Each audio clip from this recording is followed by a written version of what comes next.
که میگن خاک زرخیز ایران میگه شعار عینکی نیستش واقعا. اینجا روی نقشه زرنشاسی ایران یه سری از معادن مهم ایران رو براتون روشن میکنم. این چراغای قرمز معادن مس ایران رو نشون میدن.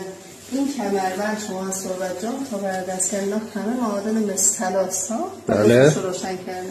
این کمربند رو نگاه کنید عمومی دختر درسته. همش معادن مس مهم ایران هست. ما دو تا معدن مس بزرگ توی ایران داریم. معدن مثل سرچشمه کرمان، معدن سنگون داره. این معادن تو کلاس جهانی هست. اخیراً معدن جانجای ظاهران، معدن مثل جانجای ظاهران و طلای انجیرک ظاهران، معادن پورفیری تو کلاس جهانی هم که بزرگتر حتی از این معادن و ذخایر بسیار بسیار عظیم. وقتی میگیم کلاس جهانی یعنی میزان ذخیره بسیار بسیار. معادن سرخرود ایران پراکنده شما می‌بینید بخش در از معادن سرخرود، معادن کروم ایران، معدن طلای تربر، ارگش نیشابور، زرمخ صورتی دیگه، ارزم بزرگتون انجیرک زاهدان، طلاهای کردستان، اینجا تکا و زرشورانه.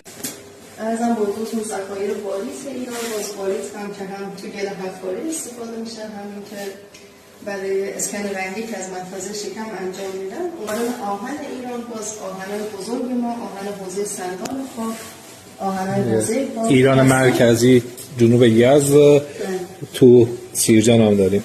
سیرجان اینجا میشه فکر کنم. اونجا هم که جزیره نقره‌ای هرمز. بله. از آهن‌های سوزنی میشه.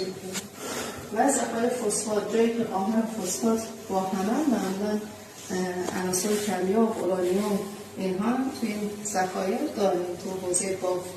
ازم موضوعشون که من زغال سنگ آببرمند، زغال سنگ ترس، زغال سنگ شمشک البرز رو به شما نشون ندادم. من سنگ‌های ساختمانی ایران، محلات و دلیجان، سنگ ساختمانی میبود یزد، سنگ ساختمان سنگ سبز کرمان، اینا که اصلا وارد بازار ایران نمیشن، یعنی سنگ ساختمانی بسیار بسیار قشنگ که ایران داره و صادرات میشن. یا مثلا سنگ سبزی که تو حرم استفاده میشه، تو اون پشتگی است، در واقع اینا رو به شما نشون ندادم.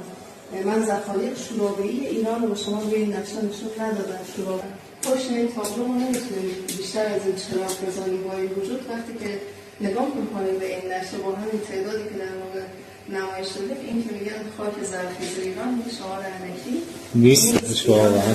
ثروت معدنی پنجمین کشور. حالا اینا فقط معدن‌های بزرگه، معدن‌های کوچیک چندین هزار تا بیشتر. 14,000